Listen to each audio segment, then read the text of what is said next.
ज़ारू खान तो ये शेर फरमाइश खुदा के पैगाम शलीय अख्तगा ये शेर मन जवानी खे ना पर मनी थी अमा फरमाइश मुताबिक हर चीज मन खे महमान डोला गुशगा शेर दिता मन गा के गुश्तगा हमा रिदा गो हमा कतारा गो हमा नमूना गो हमा डोला वधी वसा मन गा पुरखन गान थारा वण या न वण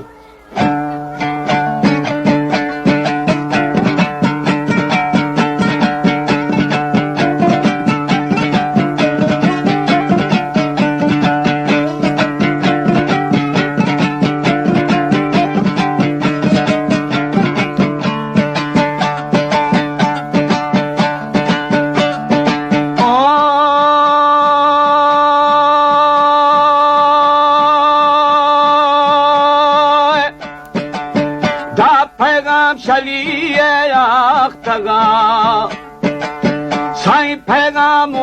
बोवे सलाम ओ अख्तो मना सरबी थगा दिली चुंबी थगो छोने थरा हाय नंगने बरग भावे खन हाय हाय खत्री मनी जाने गोदाजी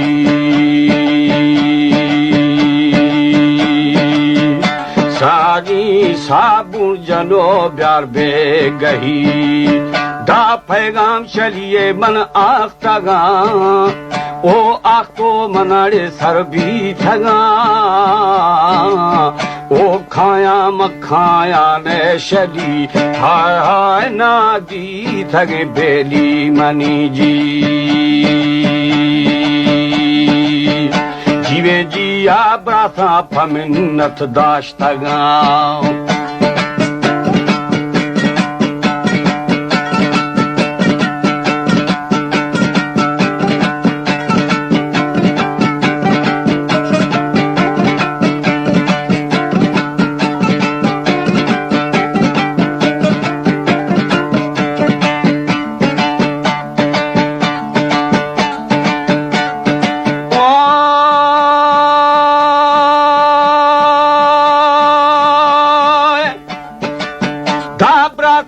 मिन्नत दाश्तगा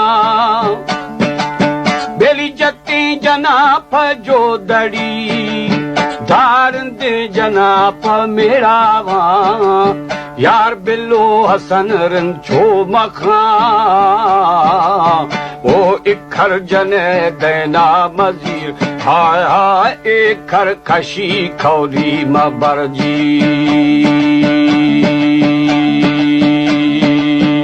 साई आय शली बासर शली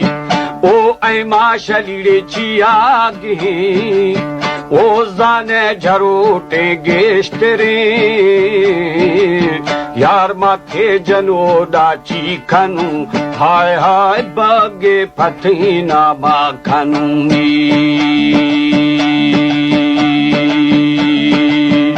गोश्ती ने आया शली श्वासर शली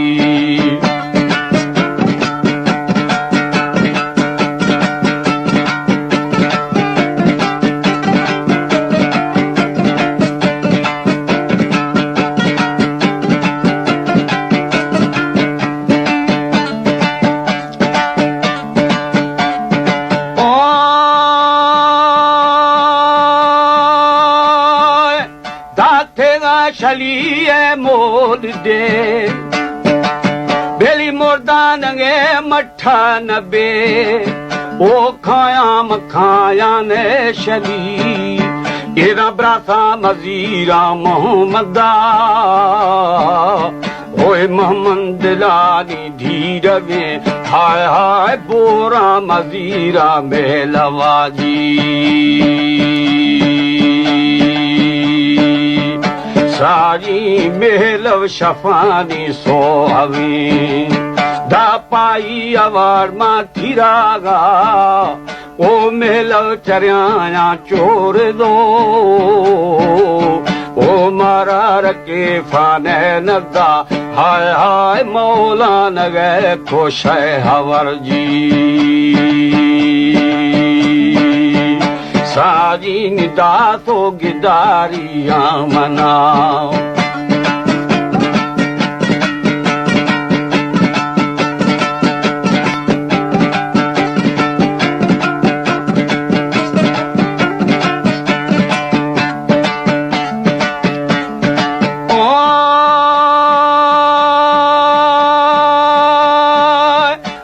दाते की बार बाथी बदी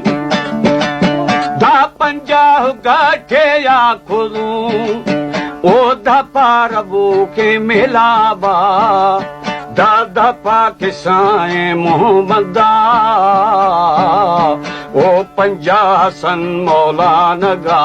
सारी निगेरी दिया रोशा नबी जी